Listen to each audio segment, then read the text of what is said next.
Russia, wait a minute, no, Kenya, Russia, South Korea, Thailand, and the UK. So all of you who live in the Netherlands, Germany, France, and so on, from now on, it's to Chicago. Allow for that time if you need an immigrant visa for a spouse or a child. And the big thing there is those of you who want to use the procedure to naturalize grandchildren, which involves requesting an immigrant visa, rather than going to filling out the forms and waiting for them to give you an appointment and then going back with the child. There is, I'm sure you know, the procedure whereby you request an immigrant visa for the grandchild. I've been through it twice for my own two.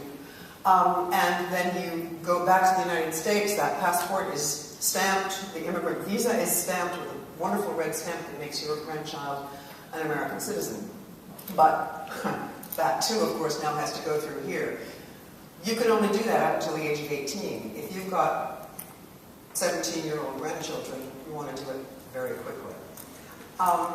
Can I just say one thing on this? Oh, okay, go ahead. It's a correction because DE is actually Germany, so Germany is on the list. I'm sorry, I just skipped right over Germany, didn't I? No, Greece is GR. I'm sorry. Okay, so it's Terry's family. It's not your family. It's Terry's family. Sorry. Okay. Just to be clear, the second thing is what I said this morning on the floor, that the Department of State must provide that information to the Department of Treasury. You're subject to a fine if you don't give your Social Security number when you apply for a passport or apply for a passport renewal, and just know that they do say that they can pass that on to the IRS if necessary, if requested. Is that all for that, knowing that the citizenship gurus are not here? Can we go on to Margaret? I'm not doing it. There you go. Okay. Margaret. Okay. And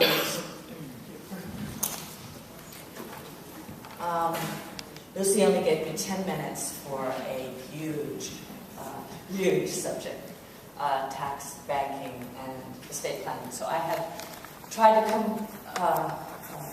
condense a little bit.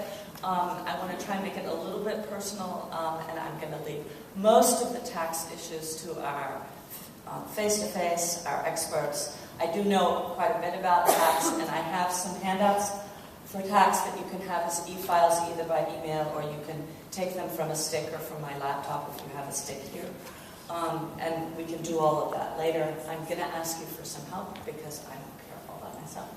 And I'm just getting started. I have a lot of ideas, and I think we have an incredible opportunity to help a lot of people worldwide on some really big issues that are coming up. What have I got myself into? This is my first FAWCO meeting. I'm kind of an intermittent American Women's Club member. Okay, I'm on this committee. About 5 years ago, I grew up. I married my hamburger in 1989. And then about 5 years ago, once the children were beginning to get out of puberty, I started looking at grandparents, tax-free gifting to grandchildren in Germany, their tax returns, my tax returns, and my German-American marriage and some of the tax-free transfer amounts that you can do in the States that you can't do in Germany and vice versa. And I started just reading a lot about this and talking to a lot of supposed experts, learning how many tax people don't know what they're talking about in both of the jurisdictions, and how difficult it is to find bankers, tax accountants, and lawyers who are sensitized to our international situation. Then I got so mad about some of the things that were happening, because at the same time, some of the legislation in the United States has precipitated some big changes in how banks, in particular,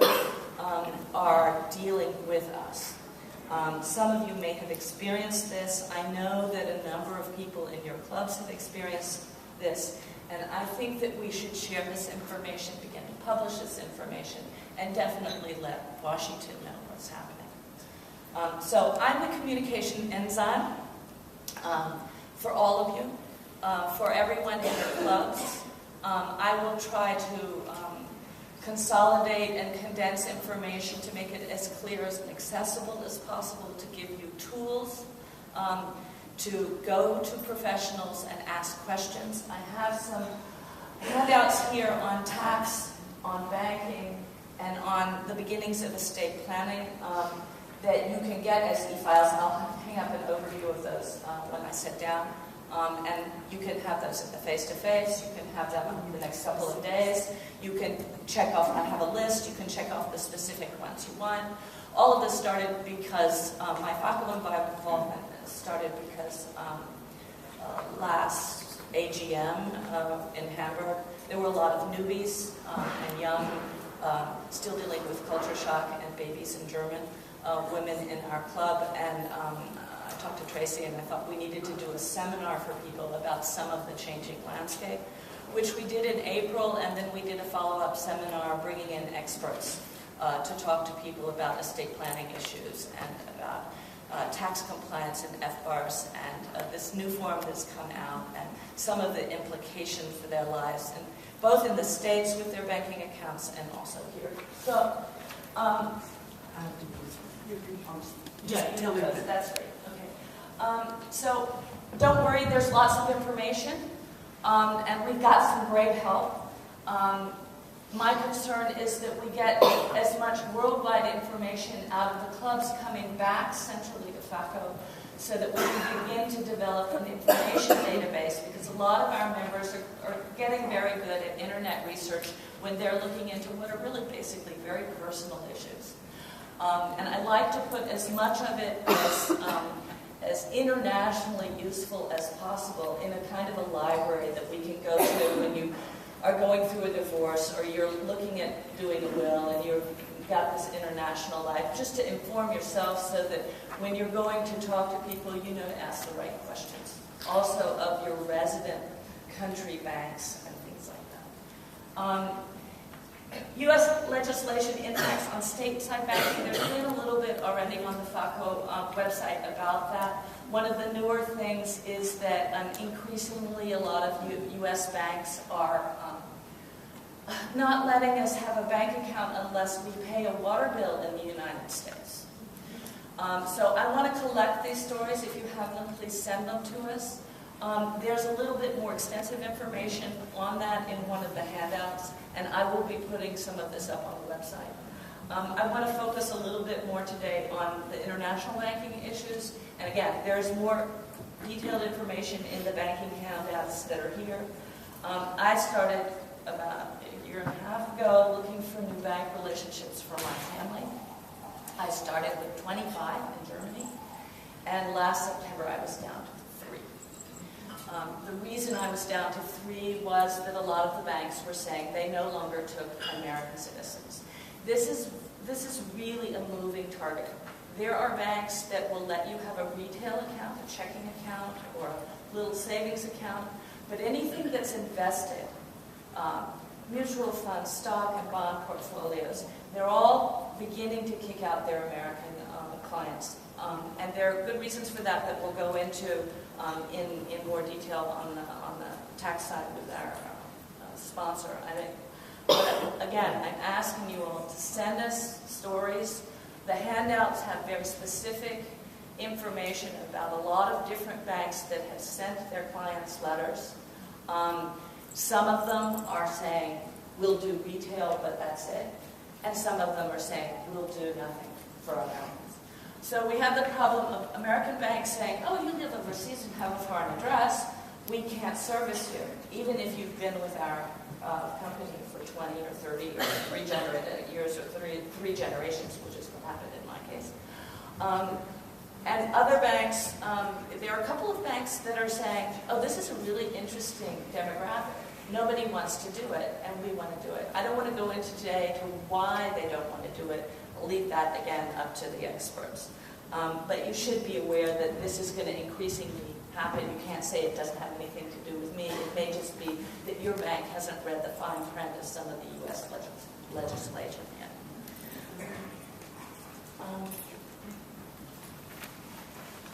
Okay, so here's the list. I cannot guarantee you that it's 100% accurate. I did my research in Germany and Switzerland, and these were the banks in the universe that were possible to look at. In some cases, like HSBC and the UniCredit Vereinsbank, they will do certain things, but other things not.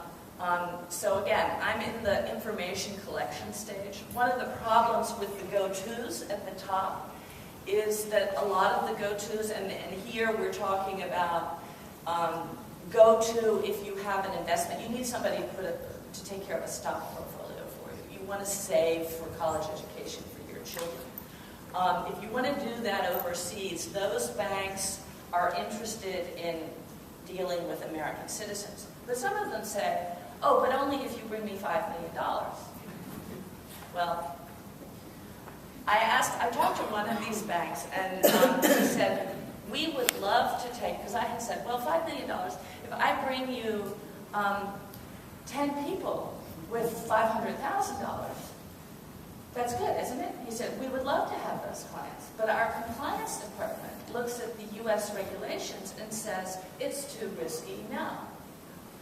A German bank told me that they would have to invest hundreds of millions of dollars in their computer programs to deliver the kind of information that our government is asking them to deliver. This is all the tip of the iceberg. Can we hold questions till the end? Oh, sorry. Okay. Let's see. All of this not only impacts banking, it impacts women's financial security. We talked, I think, in FAWCO about this before. It's the issue of not being signatory on some of the accounts anymore because of the FBAR issues. But it also impacts your ability to save in an efficient way for your children and for your own retirement. And I think that we need to do something about it in Washington. But again, I'm just getting started in it, and I need help and information from all of you. Can I have the next one? Yeah. Okay.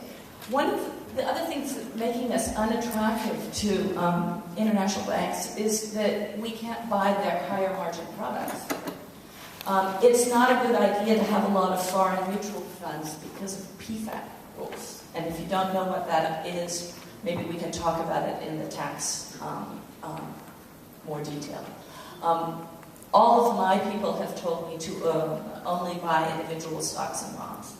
And that makes it really hard if you're saving small amounts. Here are just a couple of suggestions. Keep it simple if possible, and really take the time to know your country of residence position on taxing mutual funds. That's a big problem in Germany. I can't buy U.S. mutual funds because the Germans say, well, if the Americans are going to be like that, then I'll be like that too.